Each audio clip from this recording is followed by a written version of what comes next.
Mga kababayan, magandang araw sa inyo, lalo na sa ating mga OFW sa United States, Canada, Australia at iba pang sulok ng mundo. Imagine this, isang political drama na parang teleserye pero mas magulo pa kaysa sa pinakamadrama mong ex. Oh, nako.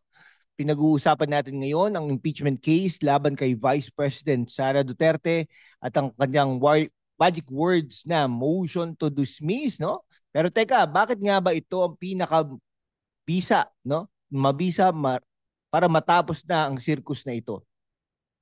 Today, we're diving deep into this political roller coaster. Is this impeachment case a legitimate call for accountability o puro political vendetta lang? We'll break it down with facts, a bit of humor, and some global context para malinaw sa ating mga kababayan worldwide.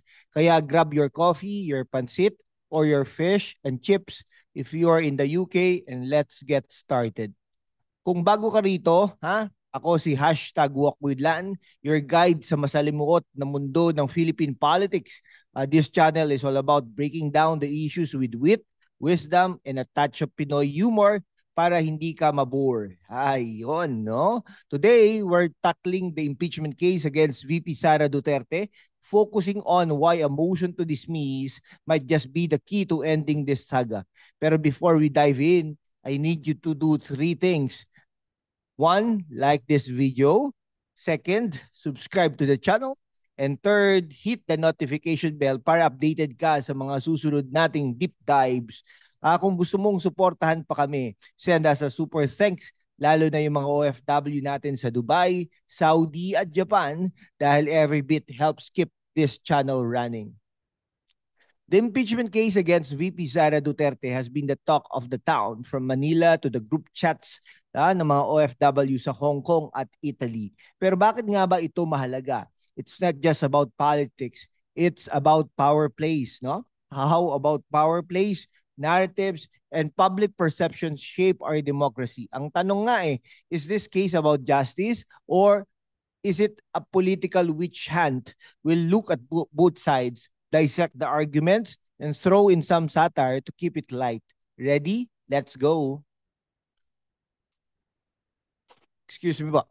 Let's start with the basics. Ano nga ba ang impeachment case na ito? In February 2025, the House of Representatives officially impeached VP Sara Duterte, accusing her of misuse of 612.5 million pesos in confidential and intelligence funds. Sabi ng prosecution led by folks like San Juan City Representative Isabel Maria Zamora, malakas daw ang ebidensya nila.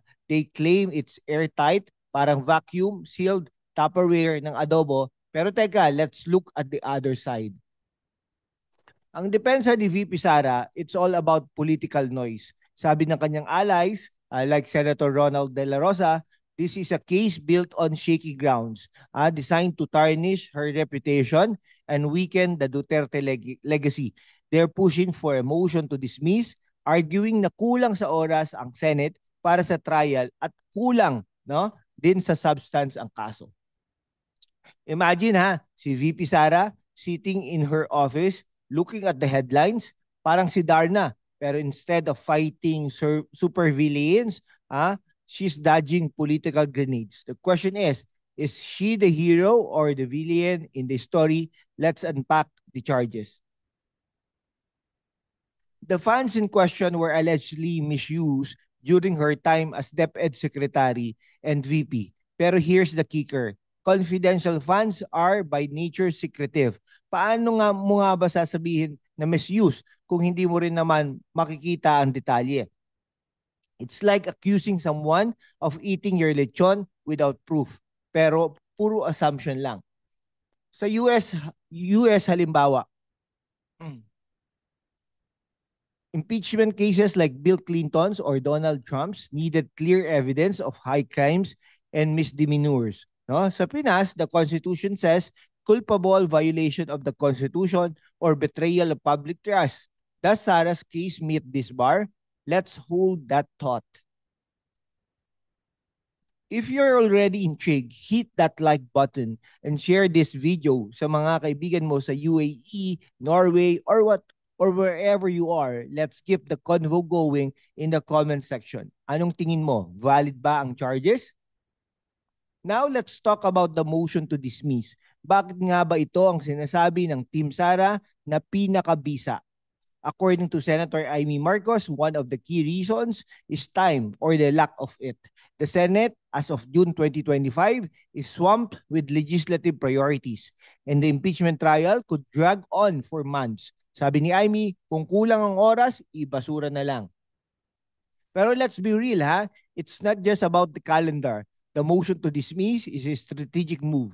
Senators like Jingoy Estrada and Ronald De La Rosa are reportedly drafting resolutions to nix the trial, arguing that the case lacks merit. Sabi nila, it's a political vendetta, not a pursuit of justice. Imagine the Senate as a reality show, impeachment island. The contestants, politicians throwing shade at each other. The prize, public opinion. Pero kung walang solid evidence, it's like serving adobo without the bay leaves. Kulang sa lasa. From a legal standpoint, a motion to dismiss can be filed if the case doesn't meet constitutional grounds and or if procedural issues arise. Sa case ni Sara, the defense argues na the House delayed the transmittal of the articles, which could be a technicality to exploit. Plus, the Senate needs a two-thirds vote to convict. That's 16 out of 24 senators.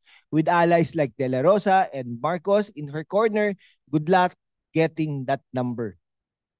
Kung agree ka na, the case seems weak, drop a comment below and tell us why. And to our OFWs in Germany, Belgium, and South Korea, send us a super thanks to keep this channel ad-free for you.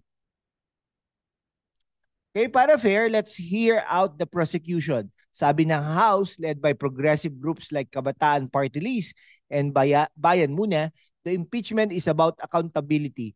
They argue that Sara's handling of confidential funds raises red flags.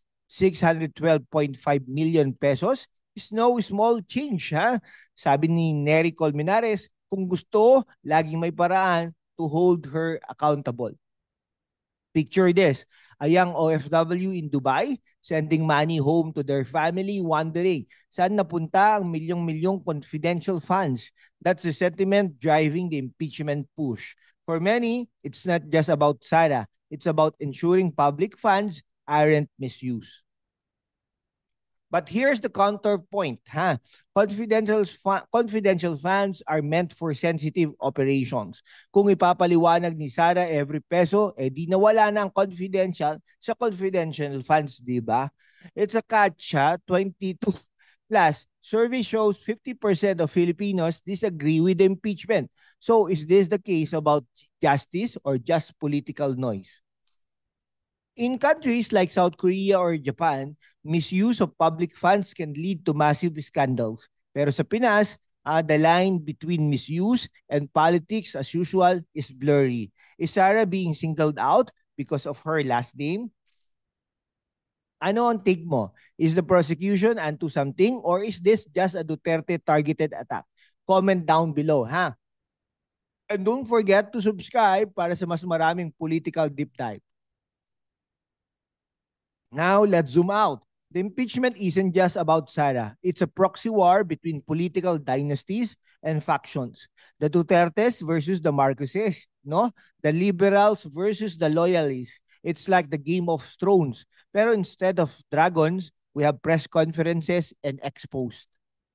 Okay, so picture the house of a high school cafeteria. The cool kids pro-impeachment are ganging up on Sara, while her squad, Team Piatos, apparently is ready to throw hands or at least resolutions.